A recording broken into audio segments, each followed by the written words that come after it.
BC రిజర్వేషన్లకు సంబంధించి తెలంగాణ ప్రభుత్వం జారీ చేసినటువంటి జీవో నెంబర్ 9 అలాగే ఎన్నికల ప్రక్రియకు సంబంధించి 41, 42 ఈ నోటిఫికేషన్ని నిలుపుదల చేస్తూ తెలంగాణ హైకోర్టు స్టే విధించినటువంటి పరిస్థితి తెలిసిందే.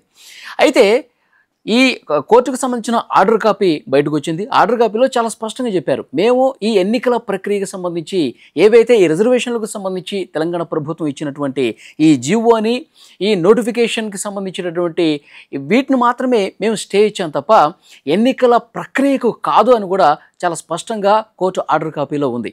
అంటే ఏవైతే పెంచినటువంటి రిజర్వేషన్స్ ఉన్నాయో వాటన్నిటిని కూడా ఓపెన్ కేటగిరీలో చూపించి మళ్ళీ యథాతథంగా మీరు ఎన్నికలు నిర్వహించుకోవచ్చు, గతంలో ఉన్నటువంటి రిజర్వేషన్ ప్రాతిపదికన మీరు ఎన్నికలకు వెళ్ళొచ్చు అని కూడా అందులో చాలా స్పష్టంగా హైకోర్టు తెలియజేసినటువంటి పరిస్థితి ఉంది. ఇప్పుడు తెలంగాణ ప్రభుత్వం పాత రిజర్వేషన్ల ప్రకారమే ఎన్నికలకు వెళుతుందా అన్నది కూడా చూడాల్సిన అవసరం కనిపిస్తుంది. తెలంగాణ ప్రభుత్వం అతి త్వరలోనే దీని మీద ఒక డెసిషన్ తీసుకొని పాత పద్ధతి ప్రకారం వెళ్ళాలా లేదంటే లీగల్గా మరొకసారి ఫైట్ చేయాల్సినటువంటి అవసరం ఏమైనా ఉందా, దీని మీద ఒక డెసిషన్ తీసుకునే అవకాశం కూడా చాలా స్పష్టంగా కనిపిస్తోంది. అయితే గతంలో ఈ కొత్త జీవో కంటే ముందు ఈ ఎన్నికల నోటిఫికేషన్ రాకంటే ముందు పాత దాని ప్రకారం రిజర్వేషన్లు ఒకసారి చూసుకుంటే ఎస్సీలకు 15% రిజర్వేషన్లు ఉండేది, ఎస్టీలకు 10% రిజర్వేషన్లు ఉండేది, ఓబీసీకి 25% రిజర్వేషన్ ఉండేది. మొత్తం కూడా 50% ఏదైతే సుప్రీంకోర్టు విధించినటువంటి పరిమితి ఉందో 50% రిజర్వేషన్లు దాటకూడదు అన్నటువంటి నిబంధన ఏదైతే ఉందో దానికి లోబడి గతంలో ఉండేది.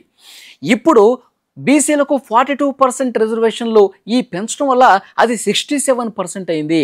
ఇది పూర్తిగా 50% పరిమితికి లోబడి లేదు కాబట్టి దీన్ని నిలుపుదల చేస్తున్నాం. మేము ఎక్కడో కూడా ఎన్నికలు నిర్వహించొద్దు, ఎన్నికలు ఇప్పట్లో మీరు నిర్వహించొద్దు అని చెప్పి మేము చెప్పట్లా, కానీ పాత పద్ధతి ప్రకారం నిర్వహించుకుంటే ఇబ్బంది లేదు. ఇప్పుడు పెంచినటువంటి రిజర్వేషన్ని ఉన్నపళంగా మీరు ఓపెన్ కేటగిరీ కింద నోటిఫై చేసి ఎన్నికలకు వెళ్ళొచ్చు, ఆ వెసులుబాటు ఉంది అని కూడా చాలా స్పష్టంగా చెప్పినటువంటి పరిస్థితి. సో ఎన్నికల సంఘం కూడా దీనికి సపోర్ట్ చేసినటువంటి పరిస్థితి ఉంది. ఎన్నికల సంఘం హైకోర్టు ఆర్డర్ కాపీ మీద రియాక్ట్ అయినటువంటి పరిస్థితి కూడా ఉంది. సో డెఫినెట్గా తెలంగాణ ప్రభుత్వం తీసుకున్న డెసిషన్ బట్టి పాత రిజర్వేషన్ల ప్రకారమే 50% పరిమితికి లోబడే ఈ ఎన్నికల ప్రక్రియ సాగుతుందా, మరికొంత డిలే ఏమన్నా అవుతుందన్నది కూడా చూడాల్సినటువంటి అవసరం కనిపిస్తోంది.